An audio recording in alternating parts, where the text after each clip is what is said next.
Bonjour à tous et bienvenue sur Des voitures et des hommes. Aujourd'hui j'ai décidé de vous faire une petite vidéo à propos de quelque chose qui me taraude. J'en ai déjà parlé dans une vidéo précédente et aujourd'hui nous allons parler des voitures d'occasion. Je vais pas parler d'un modèle en particulier mais je vais surtout parler de quelque chose que j'ai déjà, comme vous dit, abordé dans plusieurs autres vidéos, notamment des conseils que vous pouvez vous retrouver sur ma chaîne d'achat. Et surtout je vais poser une question et de savoir, essayer d'y répondre surtout. La question c'est, est-ce que c'est le bon moment pour acheter une voiture? Essayons de comprendre pourquoi, selon moi, ce n'est pas le bon moment. Et si vous voulez en savoir plus, n'hésitez pas à vous abonner. Bref, il faut savoir que l'âge moyen d'une personne qui achète une voiture neuve est de 55 ans en France. Et à mon avis, c'est un des points centraux de cette argumentation que je vais vous présenter. Il faut comprendre que le marché de l'automobile en France est gigantesque, des millions de véhicules vendus par an, mais pour autant la proportion de véhicules neufs est bien plus faible que celle de l'occasion. Enfin, ça tient sous le sens. C'est moins cher, et surtout on a plus de choix en occasion qu'en neuf. Le problème selon moi c'est que le marché de l'occasion doit être une sorte de deuxième recours à l'achat du neuf. Je ne dis pas que c'est une possibilité pour tous, mais pour autant, à mon avis, on devrait penser au neuf et ensuite à l'occasion, parce que c'est comme pendant que vous achetez un téléphone ou ce genre de choses, vous pensez d'abord au neuf, et vous voyez ce que vous pouvez faire. Avec les voitures qui sont aujourd'hui proposées sur le marché du neuf, eh bien, je pense que les clients ne trouvent pas du tout leur compte, et que du coup, en fait, ils cherchent quelque chose de différent, d'autre que ce qu'il leur est proposé en neuf. Et afin de trouver quelque chose qui leur plaît plus, qui est différent, eh bien, ces acheteurs de véhicules neufs se tournent vers les occasions. Et actuellement, les personnes du coup qui ont la volonté d'acheter une voiture, neuve de base, mais qui se rebattent sur une occasion, ce n'est pas très bon pour les acheteurs entre guillemets lambda. En effet, on se retrouve donc avec des personnes avec un très fort pouvoir d'achat.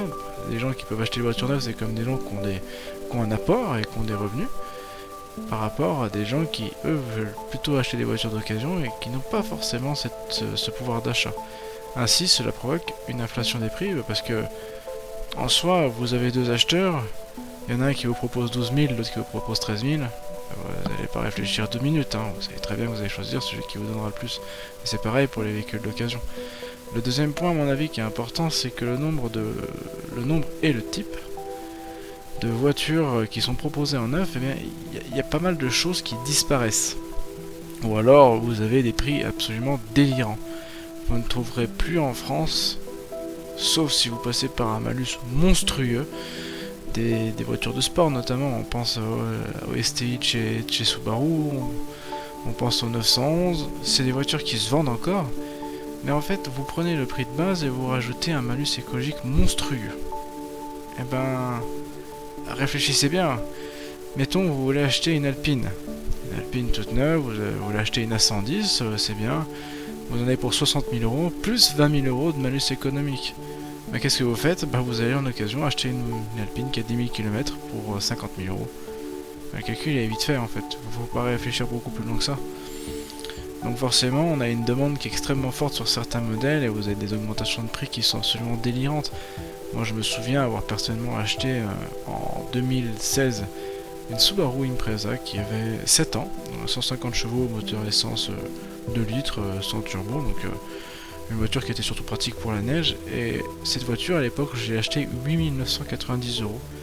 Pour retrouver le même modèle aujourd'hui en France, donc même configuration, pas forcément la même couleur tout ça, mais même configuration, la clim, le régulateur, le même moteur, le même kilométrage, j'étais à 105 000 km à l'époque.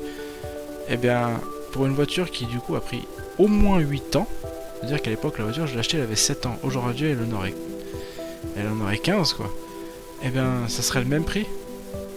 Donc il faut se poser la question de savoir est-ce que c'est le bon moment en fait. Non.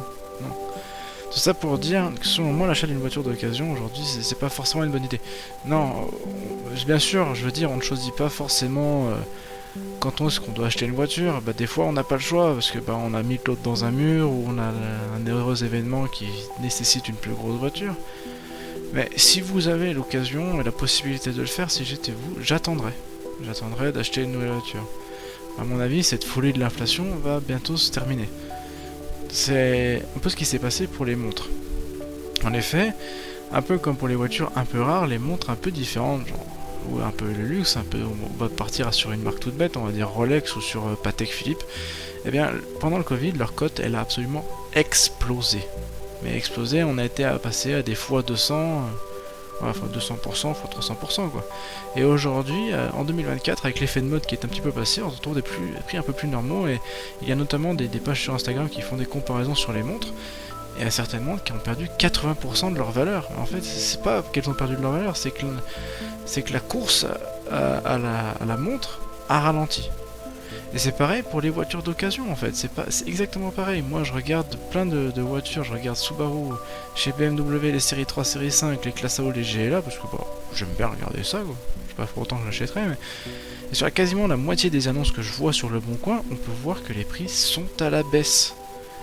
Ben, ça veut dire qu'en fait de base les prix sont trop chers pour les acheteurs. Donc à mon avis ça vaudrait plus le coup d'attendre, plutôt que de tout de suite se précipiter sur un modèle qui plaît. Même si je sais que parfois ça peut être difficile de résister à la tentation. Bref, tout ça pour dire qu'il faut que vous restiez bien aux aguets et que vous surveillez bien le marché de la voiture que vous voulez acheter. Essayez de flairer la bonne affaire. Pour répondre à la question de départ, alors je pense que si dans l'immédiat vous n'avez pas de nécessité importante d'acheter une voiture, ne le faites pas. Non, patientez. D'ailleurs, vous pourrez trouver de nombreux articles sur internet, je ne vais pas m'amuser à tous les citer, mais vous tapez baisse des prix occasion dans Google, vous trouverez beaucoup d'articles qui en parlent avec les indices qui partent à la baisse actuellement. Si vous pensez que je dis des bêtises, que je dis des conneries, que je suis stupide, allez-y, dites-le moi en commentaire et comme ça on en parlera.